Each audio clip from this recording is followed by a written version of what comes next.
चबाना ही दांत का इकलौता काम नहीं, वो साफ बोलने में मदद करते हैं और एक दूसरे को सहारा देते हैं। एक दांत के टूटने से उसके ऊपर, नीचे या पड़ोस के दांत अपनी जगह से हटने लगते हैं। इस तरह खिसक कर आए दांतों से जीभ या गाल कट सकते हैं। दांतों की सफाई करना भी मुश्किल हो जाता है, जिससे मसूड़ों की बीमारी का खतरा बढ़ सकता है। इसके अलावा बिना दांतों के इंसान अपनी उम्र से 10 साल बड़ा दिख सकता है। होता यह है कि चबाने में जो दबाव बनता है वो जबड़े की हड्डी की कोशिकाओं यानी ऑस्टियोब्लास्ट सेल्स को स्टिमुलेट करता है, ताकि हड्डी की नई कोशिकाएं बनती रहें। जब दांत नहीं रहते तो स्टिमुलेशन नहीं रहता और नई सेल्स बनना बंद हो जाती हैं, जिससे जबड़ा कमजोर होने लगता है। दांतों और जबड़े के सहारे के बिना मुंह और गाल सिकुड़ सकते हैं और ढीले हो सकते हैं। इसे फेशियल कोलैप्स कहा जाता है, जिससे इंसान अपनी उम्र से कहीं ज्यादा बूढ़ा दिख सकता है। स्पेन में सुरक्षा बलों ने तस्करी करके लाई जा रही 812 मिलियन यूरो की कोकेन पकड़ी है।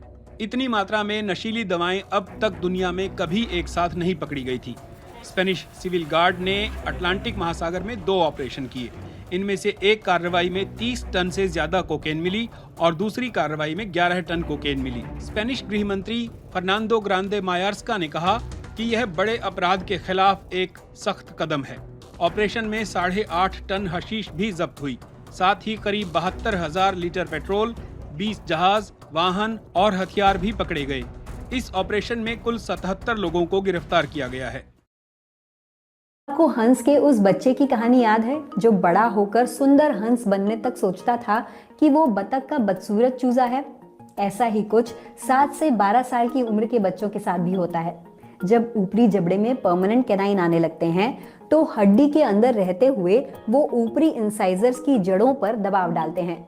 इस दबाव के कारण इंसाइजर अपनी तरफ के गालों की ओर झुक जाते हैं। इससे सामने के दांतों के बीचों बीच एक खाली जगह बन जाती है। बच्चों के टेढ़े मेढ़े सामने के दांतों को देखकर कई पेरेंट्स को चिंता होने लगती है। इसे कहते हैं द अगली डकलिंग स्टेज। लेकिन ये स्थिति आमतौर पर कुछ ही हफ्तों तक रहती है।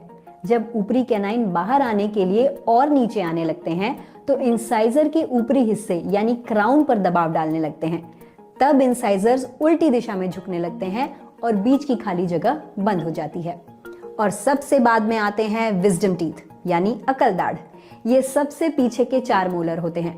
कभी कभी ये आते भी नहीं हैं, क्योंकि इवोल्यूशन के कारण इंसानों के जबड़े का आकार छोटा होता गया, इसलिए कई लोगों के मुंह में इसके लिए पर्याप्त जगह नहीं होती।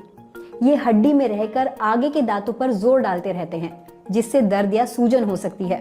अगर दर्द ज्यादा हो तो डेंटिस्ट से सलाह लेना जरूरी है। क्या आप